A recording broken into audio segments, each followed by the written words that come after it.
Hey guys, welcome to the QGX Academy on Getting into Esports with Jordan Eastwood.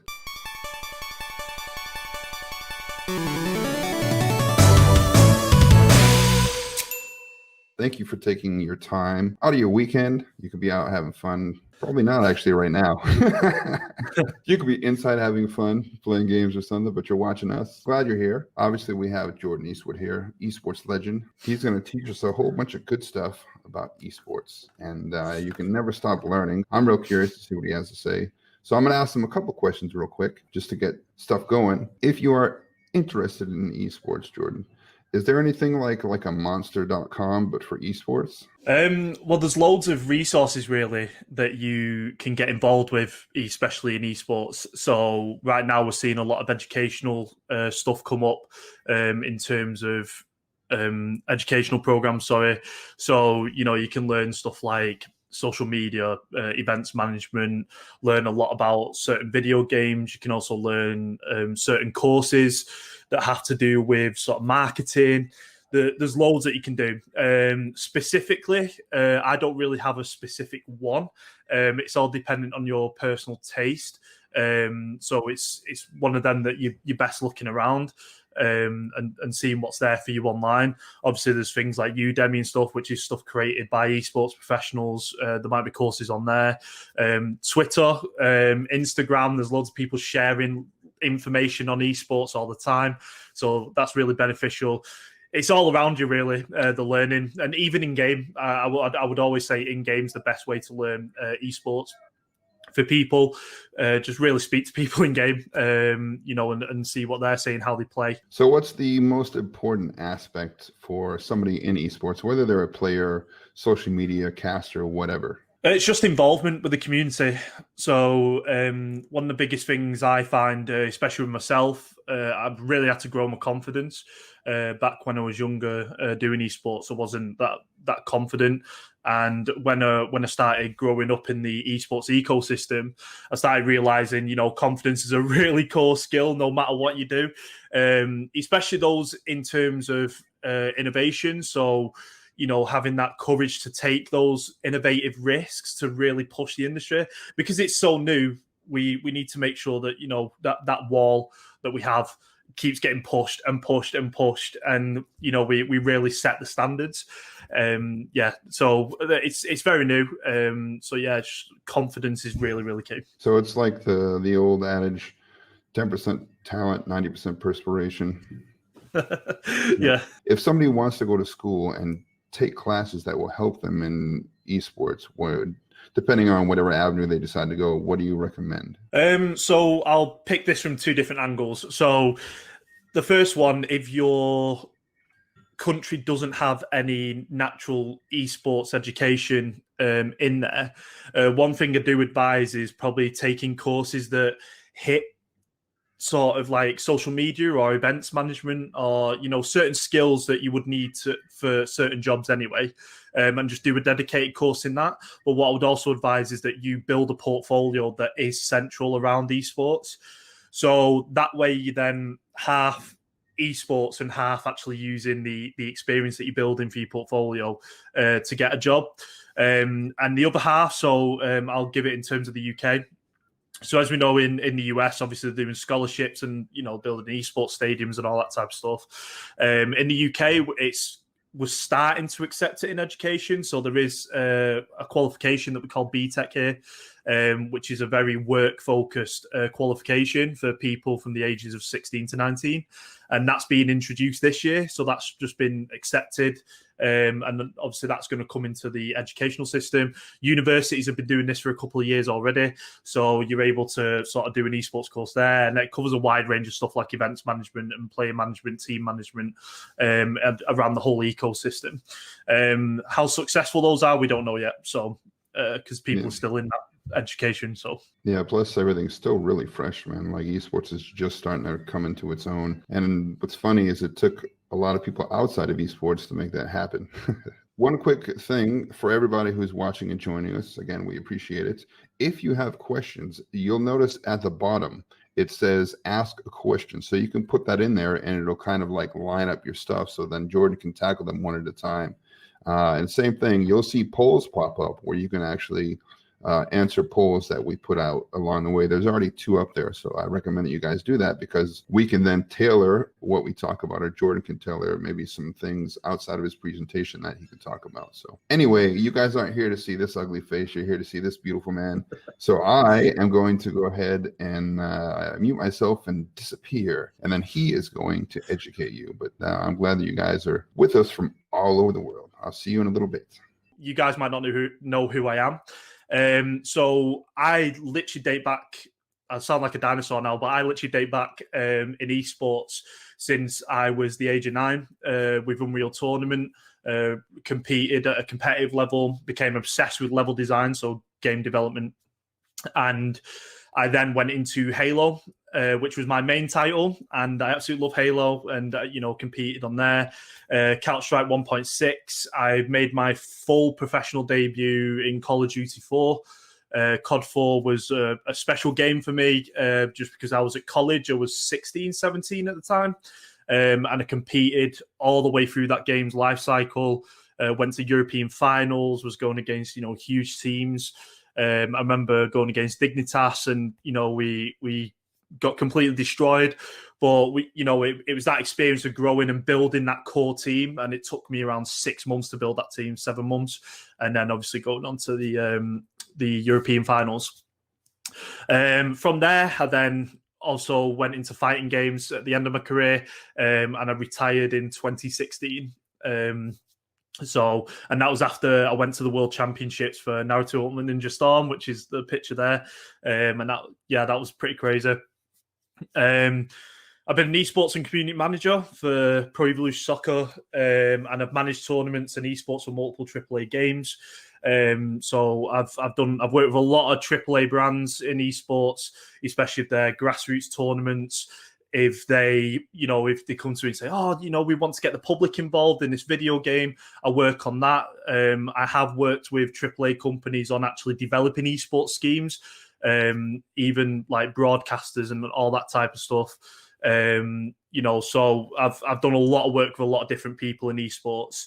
And now my name, which I'm pretty well known for, is one of the lead educators in the world for community development in esports. So I work with parents, I work with kids, I work with kids who, are not well off, who are struggling, and using esports as a way to really bring out their gaming passion and turn that into a career, be it in esports or not. Some of my ex-students are now working in social media for big companies, and some are actually working in esports themselves. Or they might be playing professionally. I know one student's doing that as well. So yeah, I do a lot of stuff. But in terms of education, that's my main thing now, and especially helping multiple companies, organisations, football clubs, all that type of stuff. So yeah, enough about me. So let's talk about the esports ecosystem. So when we look at this slide, one thing I wanted to get across in this is that in this esports ecosystem, there is loads. It's not just professional players.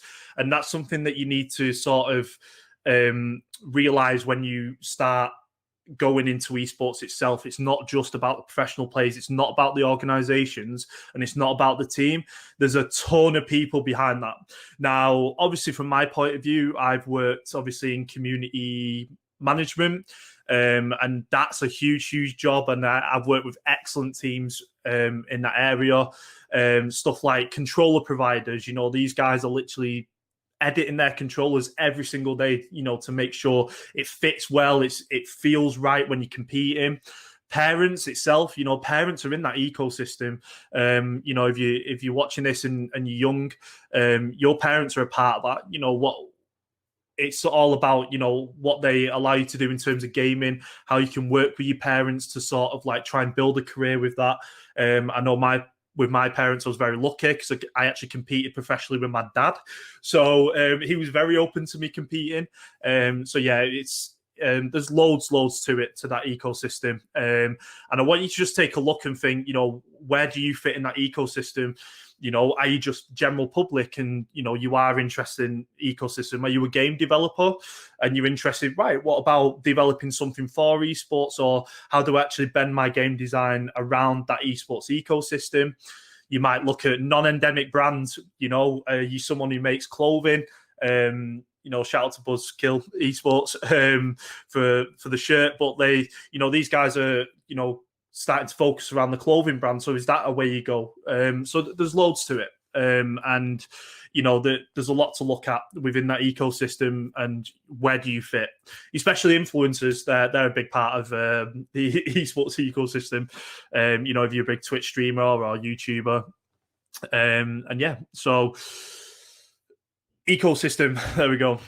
So next, I want to talk about esports in society, just because it's a big part, especially when we start looking at how the public receive esports and, what their public opinion is about it. Is it generally accepted? So one thing I wanted to go over is that each country is completely different. Now, I only comment on the UK just because it's the ecosystem that I know best. Just like I won't comment on the US just because I don't know their full ecosystem. I know a lot, but I've not seen it firsthand, and that's going from my own experience.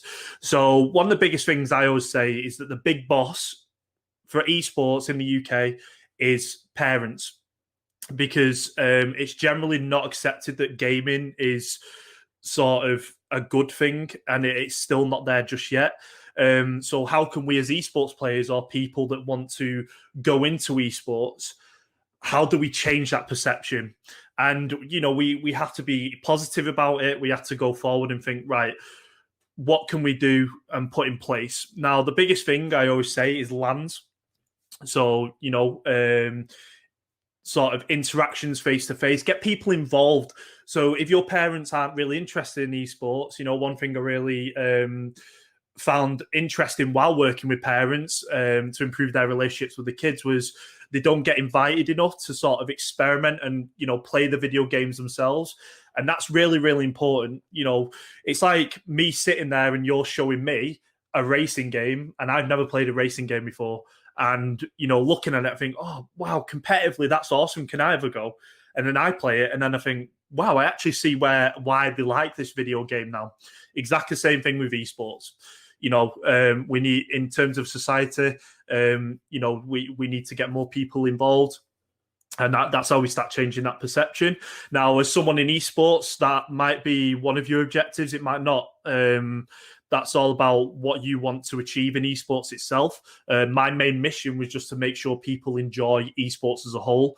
My whole career has literally been around observing players and observing people, and just watching them enjoy product. And that's a key thing for me. So yeah, esports in society. So there's three major factors that you need to look at. And the three things that I put down here, some things from a grassroots level that people pointed out to me during my career. So one thing, we have professional esports. So these are the players. Like, we're talking extremely well-developed players that are, at the top of the game. They're setting the standards. When you play against them, you just think, wow, this is crazy. They're amazing. Grassroots esports are those people that are coming into esports or embedded in the esports system, but they're not at professional level yet. And that can be quite an interesting place, because some people do question whether they're casual or are they in grassroots esports. And one thing we had to sort of look at as well is, with casual players, these are literally people that just like to play a game and just sit there and play the game. They're not bothered about it from a competitive standpoint. They just want to enjoy playing a video game. And the esports ecosystem is not interesting to them. So one thing I will warn about, and I always say this because one thing I'm really well known for is, keeping expectations in check. And I think that's really important for your career as well. You need to learn to keep those expectations in check as well, especially in esports, because right now everything's going everywhere and people, are jumping in and all that type of stuff. Literally, probably if I had 100 players, probably only one or two would end up in that professional bracket. It's very, very rare. It's like football. It's extremely rare for someone to go into and be a full professional that's paid, sponsored. It takes a lot of hard work. I mean, I'll give an example. So my cousin was dedicating every day to get into the Fortnite World Cup. And, you know, he had school and his tests and everything like that. And he really put every ounce into get into that Fortnite World Cup. And he just missed out on qualifying just because he missed out on like a weekend. And obviously I could see the heartbreak in him because he dedicated so much time to make it. But one thing I always say is, how can you turn that sort of like that professional knowledge and that grassroots knowledge into something positive for your career? And, you know, there's nothing wrong with being in grassroots players and competing while also growing your esports career on the side. So grassroots players make up the people who are competing, and casual players, as I said, are those people that are just general, you know, playing the game. They're not at that sort of high level. So if I just quickly go over so casual players. So there's 3 things with casual players to move up into grassroots. So 1, they just need to compete in the competitive leagues. That can be literally in-game. And as I said, actively compete within the in-game ranking system. So, you know, if you play Valorant and you're a silver or a gold, you know, you're entering that sort of like level from going from casual to grassroots because you're trying to improve. And through that, your mindset's then becoming more competitive. Also engage in community events. You know, if you like competing, you want to be involved in that sort of community sort of bubble. So from a grassroots player to then go on to a professional player, the pictures of me when I was at the ESL World Champs, you need to have a consistent competitive schedule. So all the players who are grassroots who want to reach that professional level, they want to build a schedule of where they're competing regular every week. 1, this helps them build an online presence, especially if they stream it or they make YouTube videos and, you know, you share that out there. It also allows you to then start getting access to the middle level competitions. So in esports, a lot of the stuff that we do, especially when we're doing events, goes off a seeding system. So it means that the top players don't, you know, face against like the lower players. It's all like balanced out. So like number 1 seed might actually go against number 8, which is in the middle, if we're talking about a 16 team like sort of event schedule. So, you know, being that top seed is huge. You know, if you're a top seed, people know you are very good at the video game, and, you know, you're on your way there then. And that's what you want to do with the middle level competitions. So that could literally be stuff like events with prize money, or it's competing against teams that are using these as sort of training grounds, and, you know, getting your name out there. And just attend LANs. That's a big thing as well for a grassroots player. They actually go to the events that happen.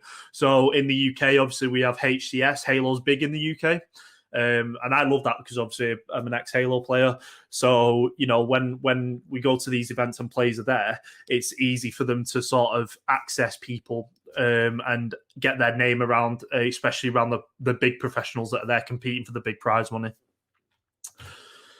Endemic teams. So one thing as well with esports is endemic and non-endemic brands. And this is very, very important for your career as well.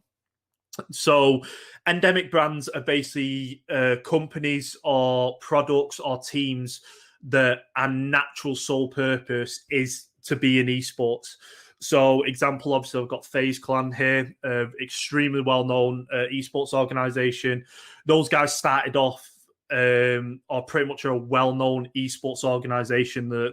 Obviously they do stuff like clothing and all that type of stuff, but their main bread and butter is esports. So, you know, and this can go onto headsets, you know, like I'm wearing Astros right now, controllers, there's loads, and non-endemic brands want to be involved with endemic brands. So you might see obviously car sponsorships now coming for esports teams. So think of the endemic brands as sort of like the sort of like binding stuff for keeping people in. especially within the esports ecosystem. Now, non-endemic, obviously, like Red Bull. So these brands aren't their sole purpose is not in esports. Now, I know Red Bull have Red Bull OG, an excellent Dota team, world champs and everything, and they're exceptional.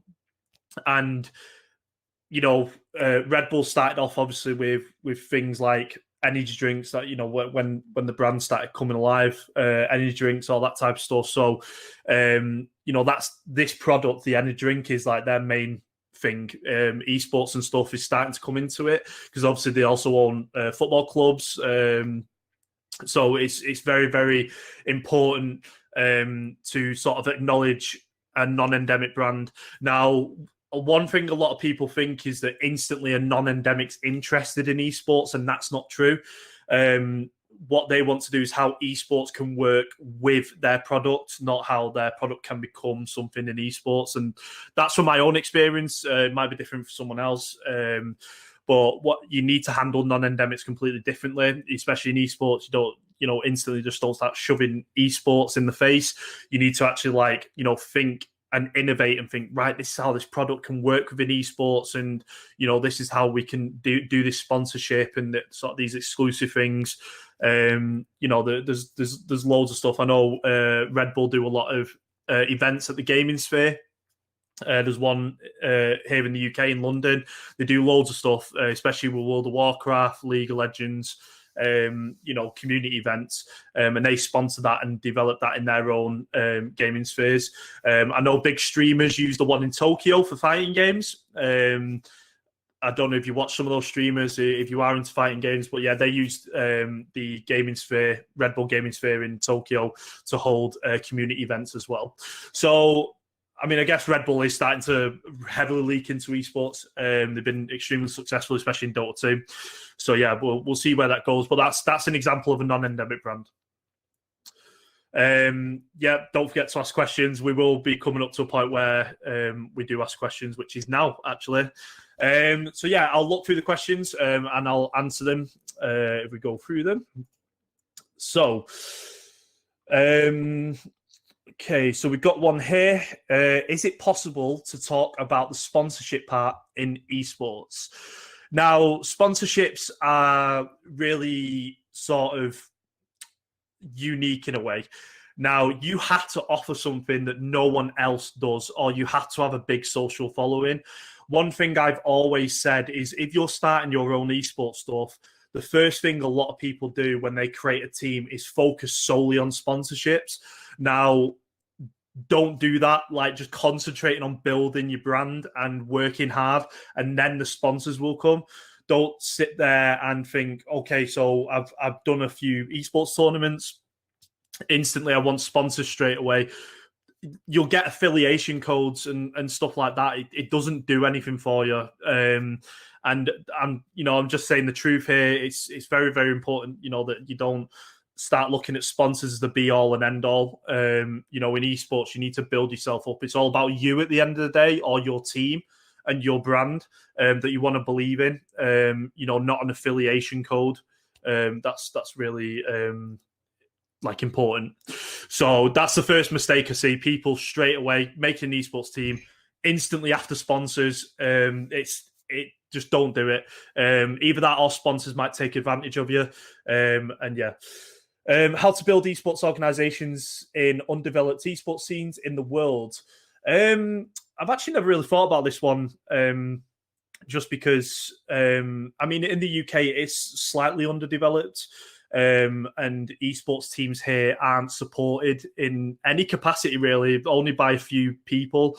So one thing I probably would say to that is about my awareness. Build that awareness of esports and, be that brand that's linked with esports. So, example, my old team, Team 13, we were instantly recognized for educational esports because we were helping young people.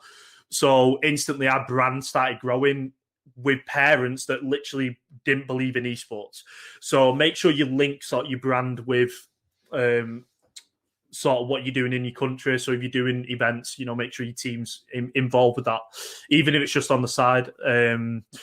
So what do you think is the retirement age for an esports player?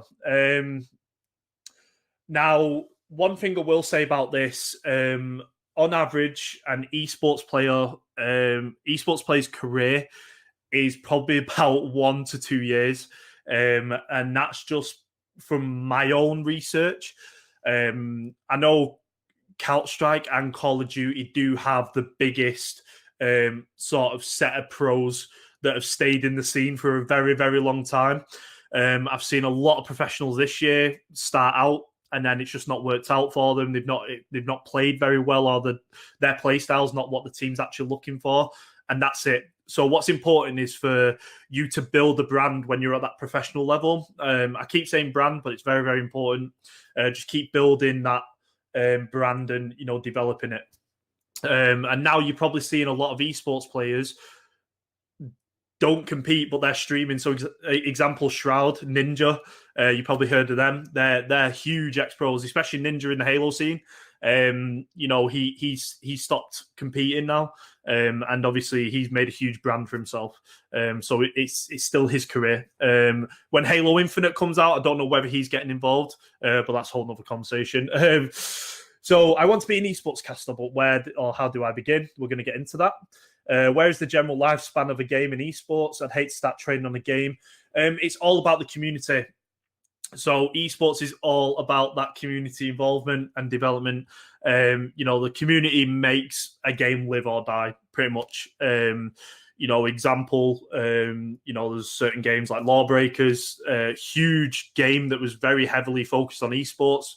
I actually did the UK's first tournament. I think, as far as I was told, it was from the developers themselves. Excellent game in esports. When people actually played it competitively, one of the best games I've ever played on an esports setting. Unfortunately, it was too hardcore for esports.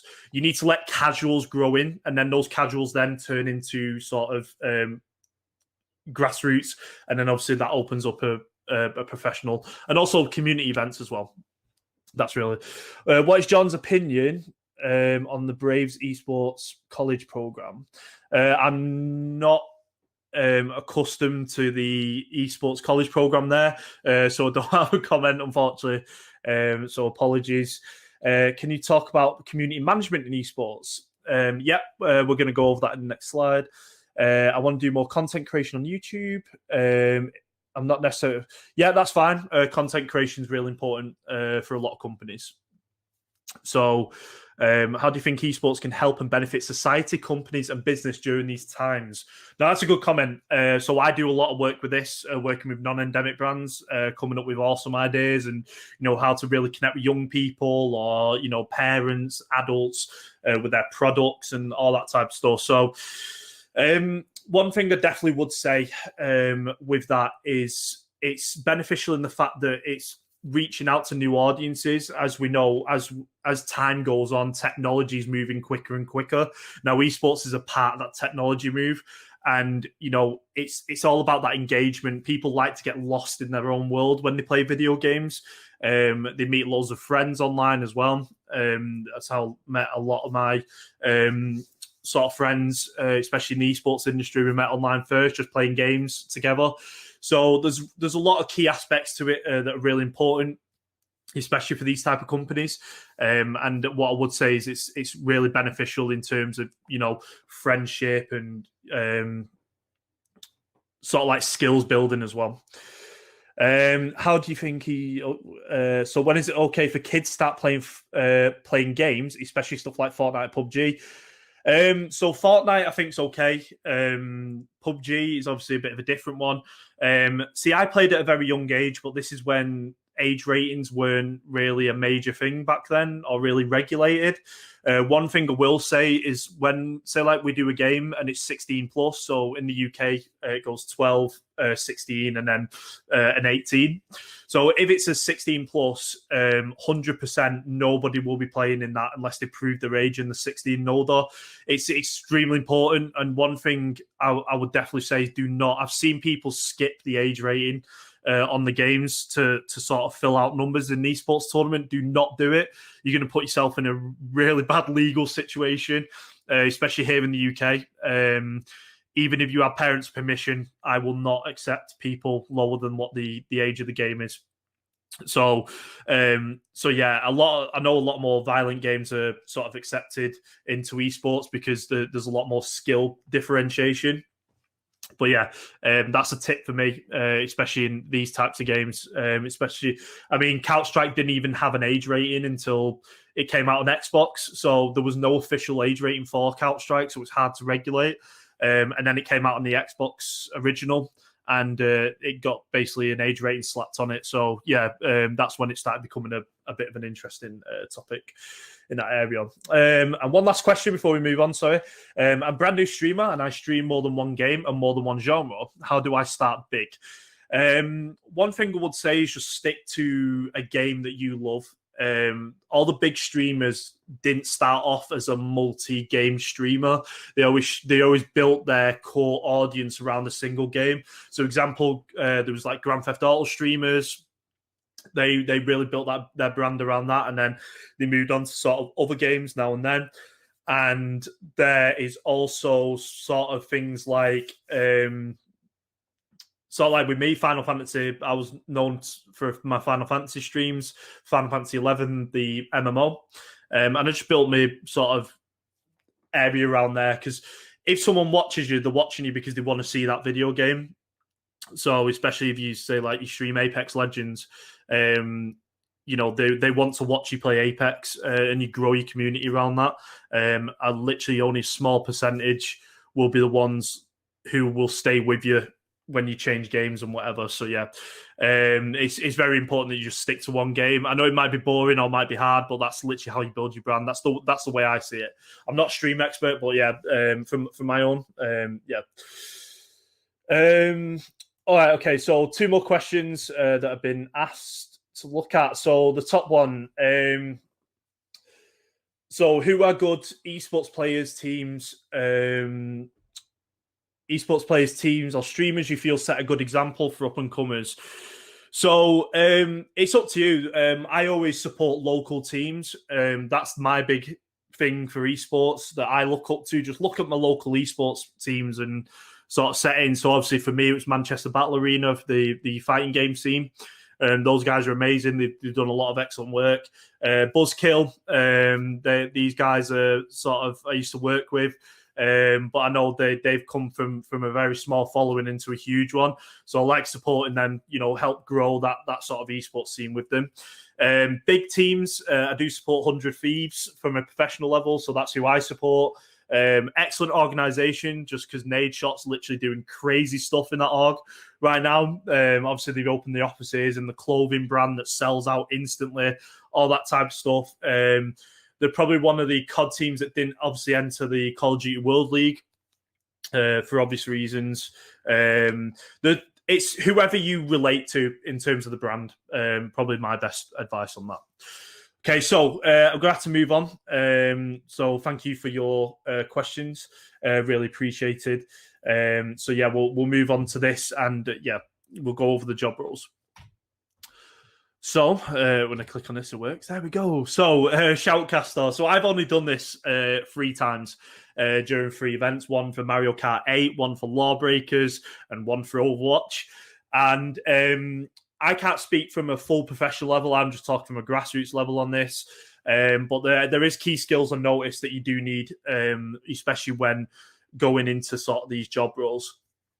So one, great observation skills. You need that. There's so much going on screen, especially if it's Overwatch. Like there's so much going on.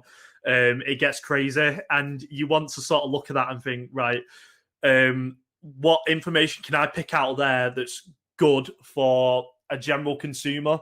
Because most people who are going to be watching it might not have a clue about Overwatch. So yeah, observation skills are key. You need to transfer that information and get that out to the public straight away. And that links in with verbal communication, which is the next point. It's really, really, really important. You get your words across. it's like with me, I had to sort my accent out because I'm from Northern England, in Manchester. So yeah, I have to sort like my accent out and stuff, especially to try and speak clearly. So that's a skill in itself. It takes a lot of practice. I'm getting there. If you can still understand me, then yeah, I think I've sort of got there. So yeah, game knowledge. So knowing how the game works. Obviously, in terms of how like the core game mechanics, how the players are using that, how they're utilizing that against the enemy. And that works really well with a shoutcaster. Example, I've played a lot of Mario Kart 8, but I didn't know what one of the items was, and one of the players was actually using it quite a lot. Now, what I learned is that it actually did something in game, and I didn't know that, and that was my fault. And that's something that you need to sort of know. You need that core game knowledge. All the people casting the games have either been ex-professional or someone who literally sits there playing it all the time. So yeah, it's very, very important skill. You need to be very relatable. So I don't know if I'm relatable, if you enjoy me on your screen and you think, oh, this guy knows what he's talking about, you need to be relatable. So you need to enjoy watching someone. You need to sort of not have like that sort of tone in your voice where you're just like, standard mono sound. And, you need to be exciting. You need to bring that excitement to the people that are watching and bring that forward and make people be interested in the product. They're watching a video game on a screen, but also hearing your voice. So yeah, it's those are the 4 key skills, especially when I've sort of trained people in shoutcasting from a basic level students. That's sort of the key thing that I've put in there. So yeah, next, community management. So community management is really, really huge. You're in charge of your whole community, getting everyone hyped up. Really getting people involved in the product as well. That's what you're there for. You are the voice of the community. Now, the games that don't do that well, the games that don't take feedback well, don't have great community managers, and I'll just say that straight off. Just because it's very important that developers understand how esports players are playing the games, what's not working, what's unbalanced. So I don't know if any of you guys have played Valorant at the moment. Obviously, right now there's a character that is extremely broken that's just been added in, and it's about hearing those voices. And to be fair, Riot's been really good at fixing those issues. So that's great community management. The games that don't fix stuff, they're the ones where a community manager is just not doing their job properly, basically. So written and verbal communication, you'll be writing tweets, you might be writing posts. You might be writing sort of updates about, the next patch that's coming out. So you'll have to engage with the developers and translate that into something that the community can understand and get behind. You're also in charge of making sure that nothing negative from the studios getting out as well. So an example, if a studio really doesn't want to sort of do a certain change, you need to word that and get the community behind the developers in that way. It's a bit of a confusing sense, but it's quite political in terms of how a community manager manages stuff. You definitely need to know your game knowledge, and you need to know your community. So who are your professional players? So I'll give an example. I don't think the guys will mind me saying this. So when obviously I was doing Pro Evolution Soccer, I had to learn who all the pro players were, and I had to learn how they all play, and how they use their socials, what events they're doing, and really promote that. Really promote them from an esports point of view for certain competitions. There's loads in community management that you need to know, and it's just about being that innovative forefront for your community. You're that voice for the community, and that's where I go into innovation. There's nothing more boring than someone who doesn't create stuff for the community. So, what about a Valorant Cup where everyone's playing as Raze, or Mario Kart where you can only use blue shells? Those sort of events are really funny, and it gets your community really invested in it. Or community cups, see who the best person in the community is that wants to compete. There's that's the sort of stuff that you need to do as a community manager. And also just be active in the community. That's just the number one rule. It says it in the name. If you're not doing that, then you're not doing the job properly. So there's loads of stuff in terms of that. So analyst. So this is what I do now, pretty much, because I analyze parents, how they interact with a video game. I analyze sort of players, pro players, how they play the video games, how they use the levels, the gameplay. And then obviously I work with AAA studios on how they can fix that and how that can be sort of changed or developed to fit these sort of like different social norms that we have going on. But an analyst in terms of the general esports sense, we also have people that work in esports teams that do this for pro players and managers. So you can say, oh, the enemy team's using this. This is how they play. This is how we need to play. If they choose like Blitzcrank, this is how we're going to counter, because this is the way that they play and use the map. This is their jungle rotations. These are the sort of players, they're building and giving information. So if you love reading a video game and learning everything about it and the maps and stuff, this is the job for you. You need to know basic game knowledge. That's core. And I'm talking about the core game knowledge. You need to have great written communication. You need to be a good problem solver. So you need to see what the issues are and, how you can counter that. And need to be a full gameplay expert. You need to know everything about the gameplay, all the way. If you talk about fighting games, we're talking about frame data. We're talking about certain stuff like combos, etc. That is analyst is really key within the esports industry. I do it in a different light in terms of corporations and stuff and development studios, but obviously there's also a job there as well for actual esports teams that do that. So. Social media, pretty self-explanatory. So you need to be creative, start building your portfolio, trends and community awareness. What's trending right now? So obviously we have reactive and non-reactive content. So reactive, something's happened in the world. You're basically building content for that that's, reactive. And then obviously non-reactive is just, general content that you just want to develop for the brand. Stuff that involves the community, that's one of the key things that you want to do.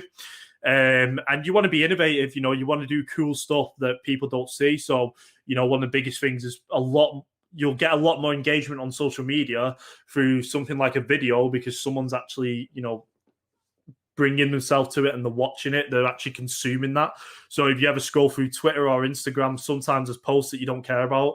It needs to really pop and really grab that attention. It's very, very key. Colors and all that type of stuff. That's very, very key to be in social media, especially in esports. And you want to promote the players. So, if they're streaming clips, all that type of stuff on Twitch. So, and then event admin, this is like, I've got loads of pictures of me, but I wasn't able to use certain pictures. So, I just throw myself everywhere. But I've been in all these job roles, so hopefully it'll help you.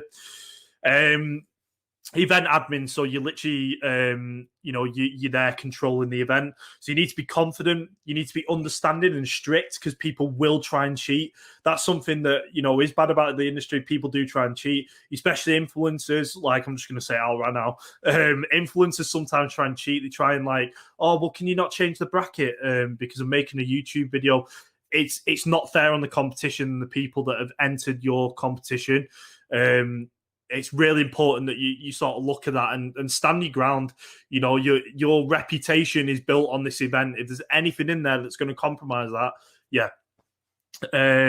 so make sure you're strict. It's so important, especially on like people maybe being toxic at the event as well. I've had to deal with that a lot. That's really, really key. I love doing events. So, I've added game knowledge there twice. Oops. But game knowledge twice straight away. You need to know pretty much how people are cheating or exploits. So there was a thing about CSGO where a team got disqualified for using a certain boost to gain an advantage. That's the sort of stuff you need to know as an events admin. You need to know how people are abusing systems It happens all the time. So you need to make sure you're on that. Also, what characters are banned if you're doing fighting games? Obviously, Hero from Smash Bros. Or Dragon Quest. There was a whole controversy about using that character in esports tournaments, because obviously he had that move that can insta KO. So yeah, so there's loads that you need to sort of like look at as an events admin. Sorry, I'm just being conscious of time. Now, three key things about gaining experience. So you want to build your portfolio for your discipline. So if you want to be in social media, make sure you build a social media portfolio and make some of it, or some of the content for esports. Make sure to make it varied as well. Just because if you don't go into esports, you could actually end up in a social media company that manages accounts for an esports company, and they'll go, oh wow, he's got esports experience, or he's built stuff, let's build that. So yeah, it's actually quite important, sort of obviously to sort of understand that. Sorry, I had an esports call about them. So competing LAN, that's probably my biggest thing. So actually be at LAN and compete. There's so much you can gain from that. You get to know the community, you get to go up on stage and feel what it's like to be these people that you've been looking at. And, it's so important to sort of gain that knowledge. That's probably the biggest thing I would say. The biggest learning curve I had to do, especially when I was younger, was actually go to an event and actually have people watch me live, cheering me on or booing me while I'm playing. I had to show my skill. And that was the scariest thing for me, especially being at a young age. So yeah. And next thing is just try and qualify for online events and invitationals. See how the community is making certain rule sets. The community controls esports. They dictate what is acceptable in a game's esport or not. So yeah, it's very, very important. And adapt to how it's changing. So, example, in Halo 5, they removed actually some of the core gameplay aspects. So some of the movement aspects that you can use, it completely changed the game. So I had to adapt and change. So next, so I'll actually, so I asked one of the esports professionals from the Halo scene, the UK Halo scene, who's had 3 LAN tournaments at HCS, which is the highest level for grassroots Halo esports. So these are the qualifiers, basically, HCS. And he's been there. So obviously I asked him, what did you get from going to a LAN? And, why is it better, going to a LAN and just playing at home?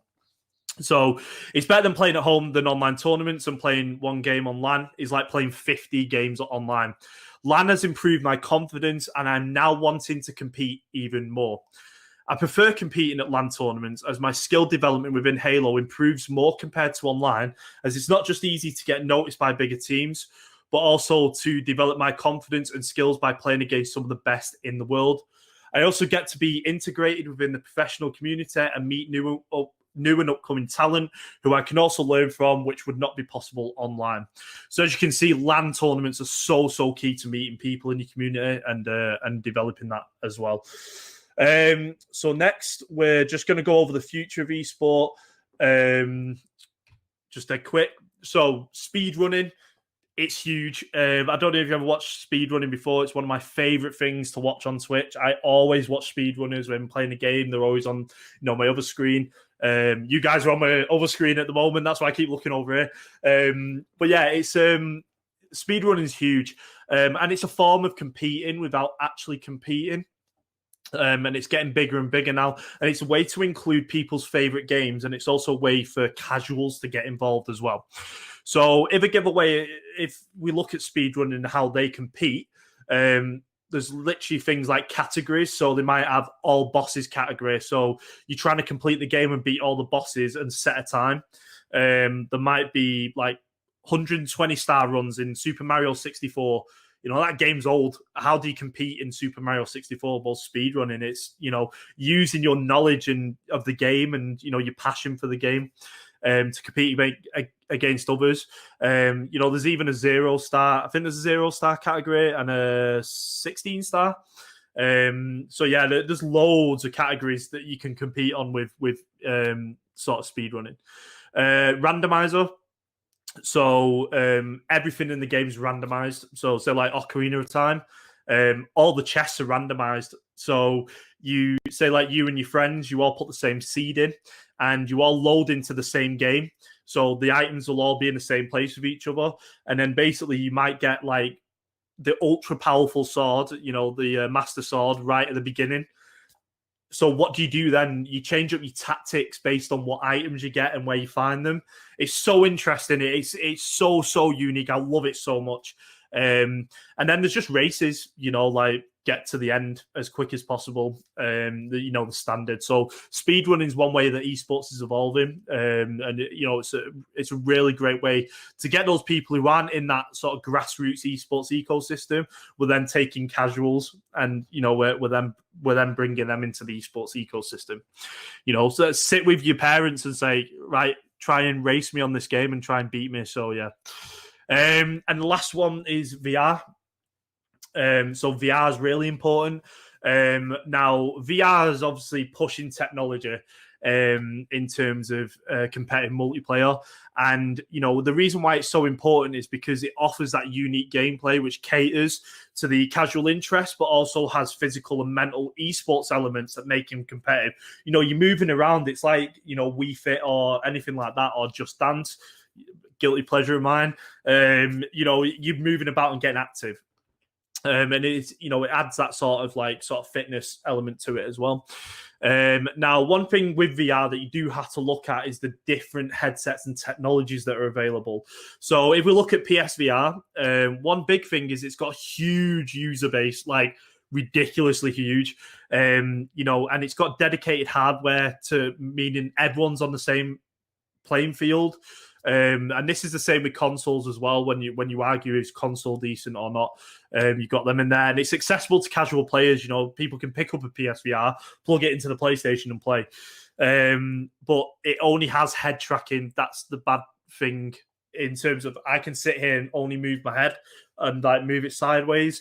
Where standalone PC VR headsets like the Oculus. Now we've got like the Quest, which is literally battery operated, or you can plug it in, so you don't even need to. You can just put it on straight away and play. And it's got room scale, so you can literally lie on the floor if you want to. You can jump in the air, try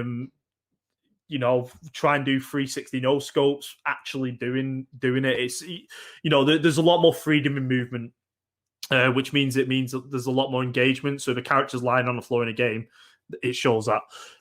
Some games, so Echo Arena, Pavlov, Onward, Firewall, those have esports sort of VR stuff. So if you do want to check them out, go and do it.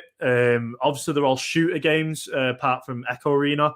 But it's the most engaging in terms of Oculus VR, sorry, just because obviously, there's a lot to it in terms of knowing, aiming and the recoil and all that type of stuff that you would think when you're playing Counter-Strike or Apex or Valorant, but transferring it into an actual, virtual controllers and stuff. Hi, guys. I know you missed me. Jordan's good company, but both of us even better. I got a quick, Jordan. For me, like when I'm streaming or even when I'm playing with a group of friends, I just do me. A lot of people said you should come up with like a persona, like how Dr. Disrespect or somebody has. And I kind of have a little bit of that, but I still keep it me. So yeah, how important is it for a player, whether it's esports or streaming or whatever, to have this persona? It's very important. I mean, with me, when I stream, I literally have like this big hype aspect to me. So, I'm adding that sort of extra persona. And then when I'm like behind the camera, I'm like literally like, oh, professional job. Well, when I'm in business, I'm professional Jordan. And then obviously there's just me in casual. So, it's like having 3 different personas. It's very important. It's something that people can relate to because it's not an every sort of everyday person that you're interacting with. It's like a personality that you interact to. It's like a character. So the way I put it is, if you saw Superman or you watch Superman streaming, you'd love it because you're interacting with the character. You know what I mean? But then if you're interacting with Clark Kent, you're just like, oh, he's an average, everyday person. There's not really that much interesting about him. So yeah, it's think of it as that way. Think of the person as being that superhero, being that set character that has these characteristics that people can like just really enjoy while watching. So obviously Dr. Disrespect does the whole green screen stuff, and his production level is like on another level on Twitch. So yeah, I feel like somebody helping him in the side, Alex or whatever. So that definitely makes it a lot easier. It's hard not to stream by yourself, and then I look at people with like these crazy animations and all this kind of stuff. It's tricky, man. Like, and you got to track all your data, and so I still am messing mine up. But so quick esports question too. Like I said when we were talking the other day, when esports first came out, that was cool. But then when people were like, oh, esports athletes and this and that, I kind of rolled my eyes and I was like, whatever, man. I played sports. I know what an athlete is. Now that's completely changed. I definitely think of them as athletes, especially with diet and exercise and all that kind of stuff. But most people don't. Like, if you look at especially the talk shows in America and the UK and that kind of stuff, just bashing people. And of course, once the kid won like the $3 million, then everybody was like, oh, wait a second. So what do you think about the fact that it took people like Rick Fox and now Drake and stuff like that to kind of bring it more into the mainstream and be socially acceptable? These guys are huge influencers. So my guess is that they just like playing video games, and they've sort of experienced it for themselves, so they know the benefits to it, and it's something that they want to get involved with. So, and that's obviously an industry. Obviously, this industry is evolving. Sorry, at a rapid rate. So things are literally changing all the time. And I just think these influencers really support gaming, really, and what it brings. Even when I'm sitting there playing Mario Kart, my friends face to face, or so I know someone mentioned Rocket League, playing Rocket League as well with friends. Just doing that and being a huge influencer, instantly thinking, actually, this is something that you could definitely make a career in. And it's two sides of a coin. One side you can literally say, right, okay, you can't do anything with this. It's just an electronic thing that you just interact with. And on the other side, you're like, wow, this can actually bring a lot of sort of positives to someone's life. And yeah, I think that's where the differentiation comes from, especially for people like Drake and stuff. They probably are gamers themselves, so that's all obviously where it stems from. And obviously then it just grows naturally. All right, so now we've got parents, politicians, and for a bit the World Health Organization, who were all talking about gaming is bad for you, it's addictive, it can cause personality disorders, all this stuff. It can make you angry and leads to mass shootings and all this. Where are you on that whole thing? So for me, it's all about moderation. So I'll be honest about it. It's all about that moderation. So obviously there was a video going around of like a 5-year-old playing Call of Duty. As someone with a son myself, I sort of don't agree with that. And this kid is like amazing. Like I've never seen accuracy. Like it's mad. And there's a reason why he went viral. But for me as a parent, I think there needs to be moderation in that. Video games are very good at building worlds and getting you invested in these worlds. And I love Final Fantasy for these reasons. When I was younger, I just got lost away in these worlds. Everybody just reacts to content differently, so it's very important that we moderate that. And we look at stuff and think, right, if someone is getting too aggressive on a video game, or they're starting to pick up these really toxic sort of energies, and they're being really toxic in the community, it's all about education. Educating them and saying, this is wrong. This is how we should be acting. I mean, when someone's been toxic in an event, I've took them away and said, look, that's not acceptable in any case. And I sit down with them and I educate them. It's very, very, very important. People like to hide online with like anonymous stuff. in terms of usernames and all that. So especially when you're doing an online tournament, it's very, very key that people in place, as you said, that take scientists and stuff who were saying all this type of stuff. They need to know that that online anonymity. Oh, I can't even say the word. A lot of people like that meme culture and bring that forward is what I'm trying to say. And we're trying to get that out because it just has no place in esports whatsoever. Especially the meme culture, especially it can be disgusting at points. It just depends on each person that reacts to a video game. So when you're like organizing an event or even advising on it or whatever, do you guys have like a set of rules that you lay out for the teams and the players beforehand?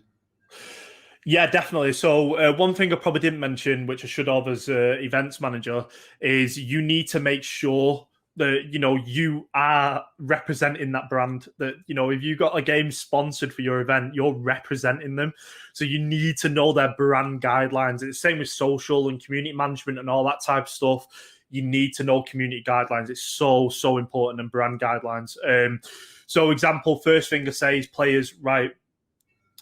So say like a game's like say like we're working with a game that's for young audiences.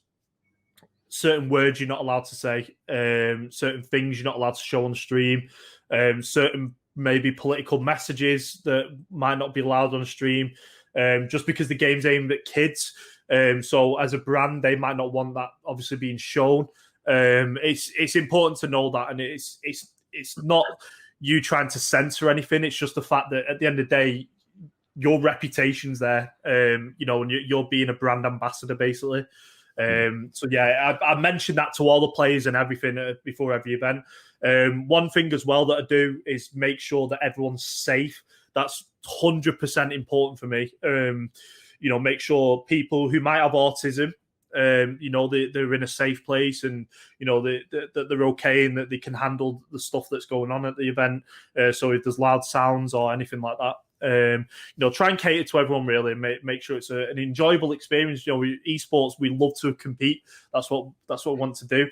And when it goes back to the brand, people are like, oh, this game's awesome. The guys who pretty much represented it, really made me feel welcome, and I had a really good time with it. Okay, here comes an easy one. What do you think about when brands care about regional concerns and things like Hearthstone, for instance?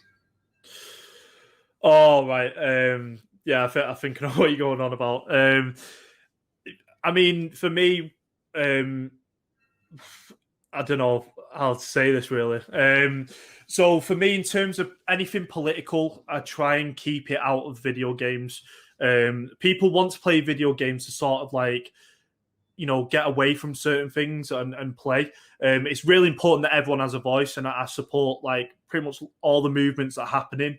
It's really important, for social justice, etc. So, but one thing with esports is that we're sort of there to like enjoy a video game. Everyone wants to escape, and these issues happen all around the world. So it's very important that we acknowledge them. But there's sometimes a right and a wrong place to do it. And some people are really passionate, and I think people shouldn't have lost their careers over stuff like that. It probably should have just been you shouldn't have said that.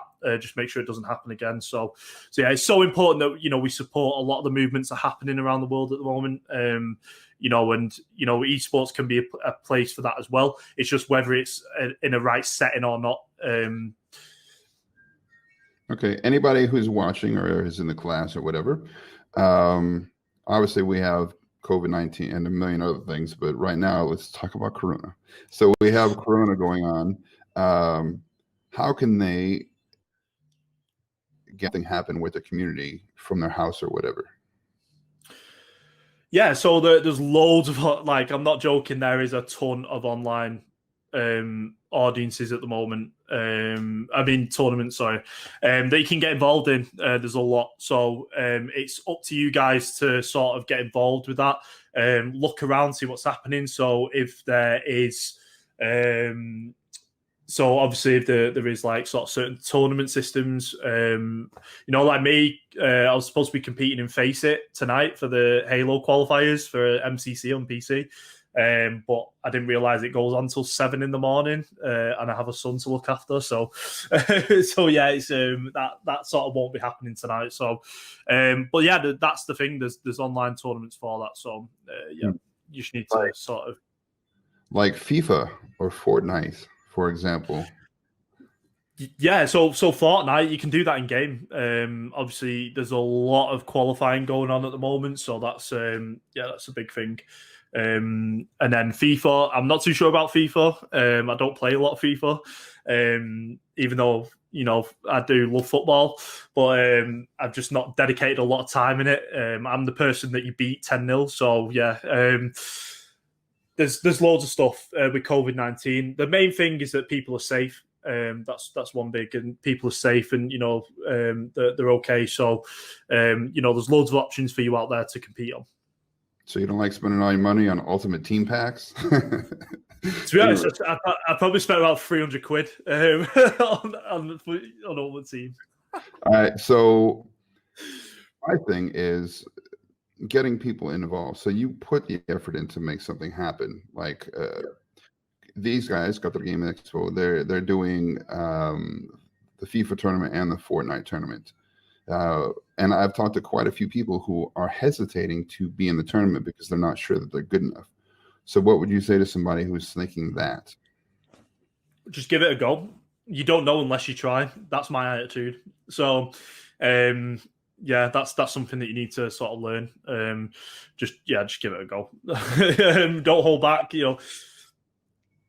Like obviously, if you start streaming or you're making videos, the hardest bit is uploading that first video on YouTube and looking at the reaction to it. So, yeah, that's a key thing that you need to. That's the thing that you need to sort of like understand. Esports has said about the LAN stuff.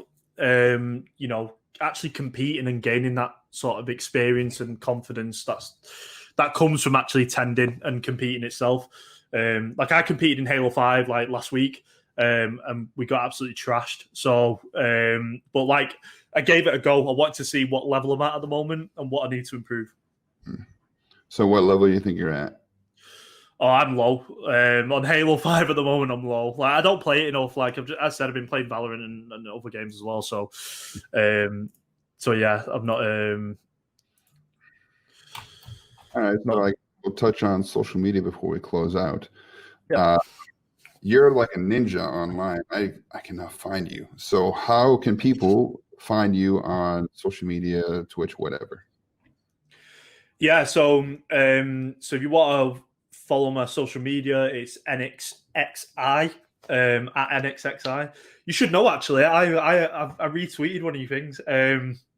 So and then on Twitch, it's NX_PvP.